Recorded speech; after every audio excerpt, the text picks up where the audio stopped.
Imagine an invisible, high-stakes web stretching across the entire globe.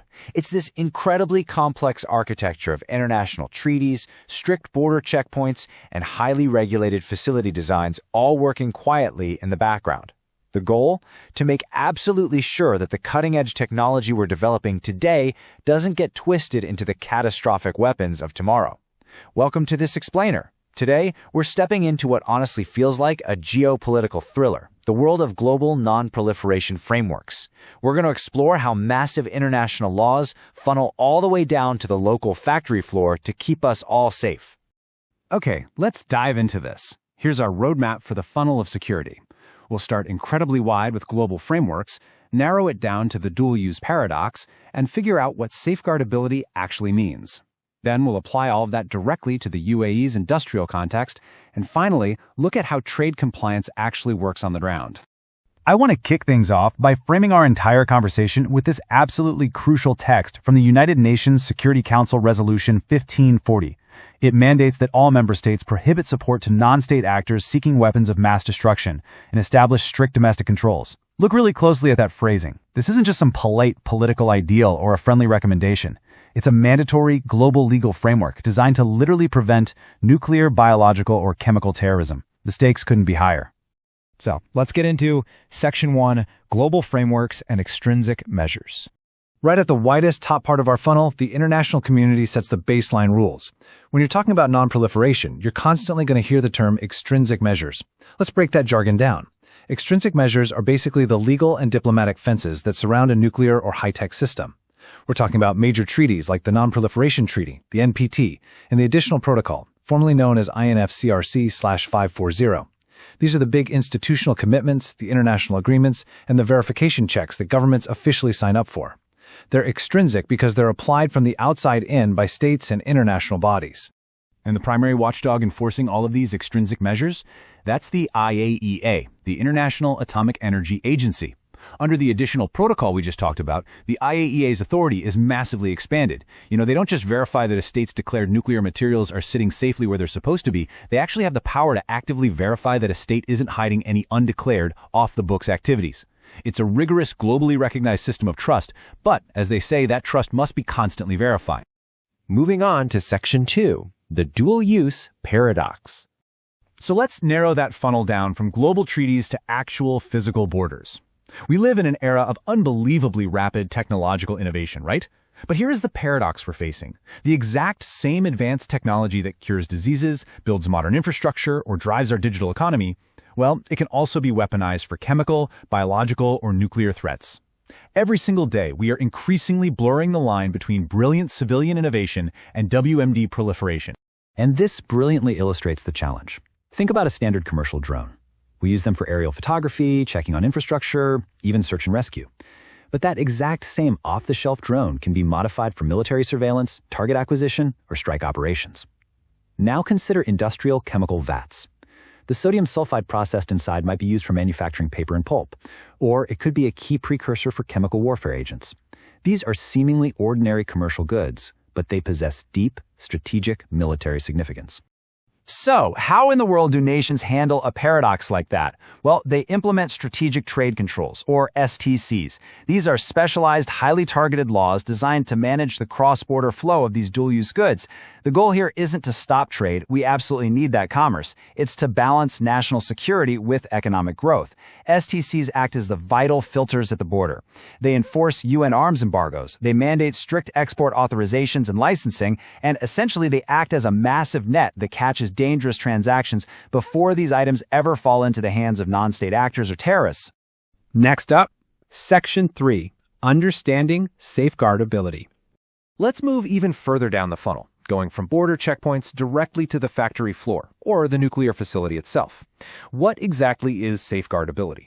It's defined as the degree of ease with which a system or facility can be effectively and efficiently put under international safeguards.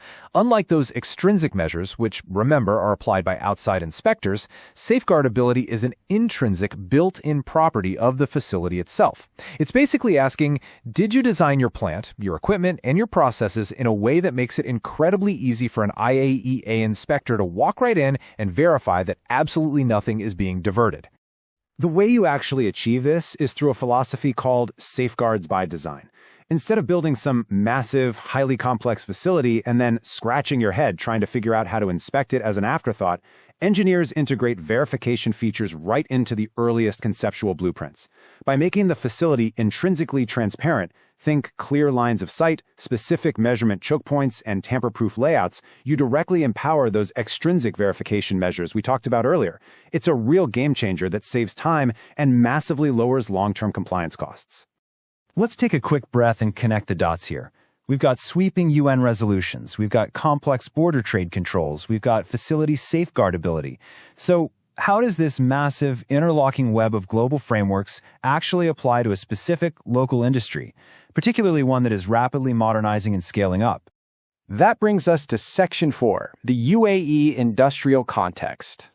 Now we are at the absolute sharpest point of our security funnel.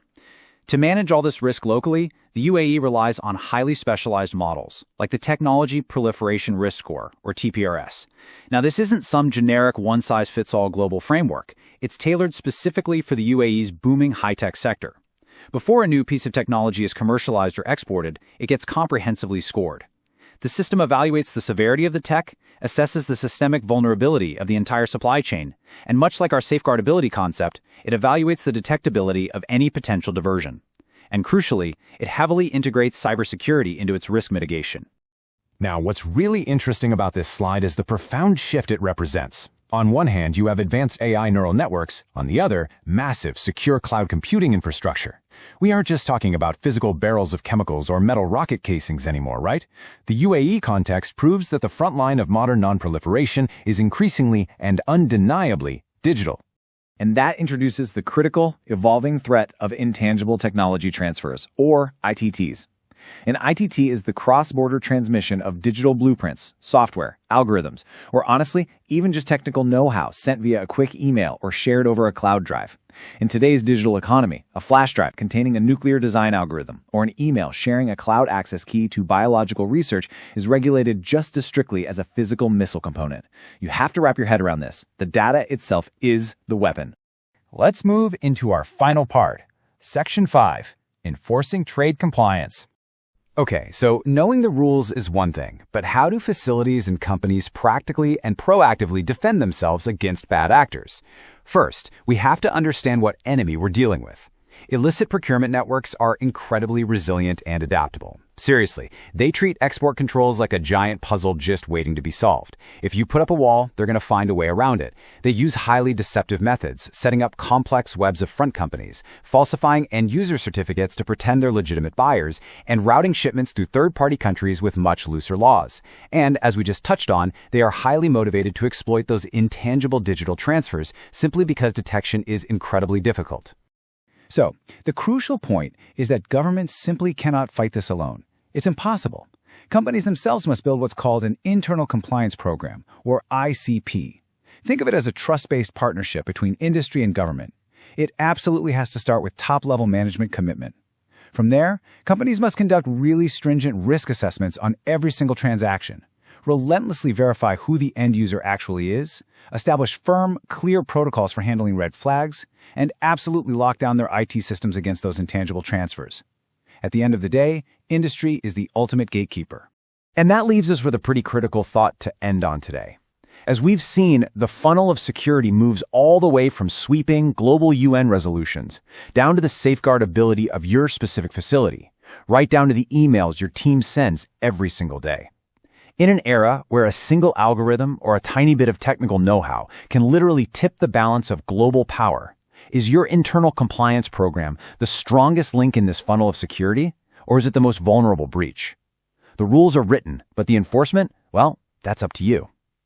Thanks so much for joining me on this explainer. Keep learning, stay vigilant out there, and I'll see you next time.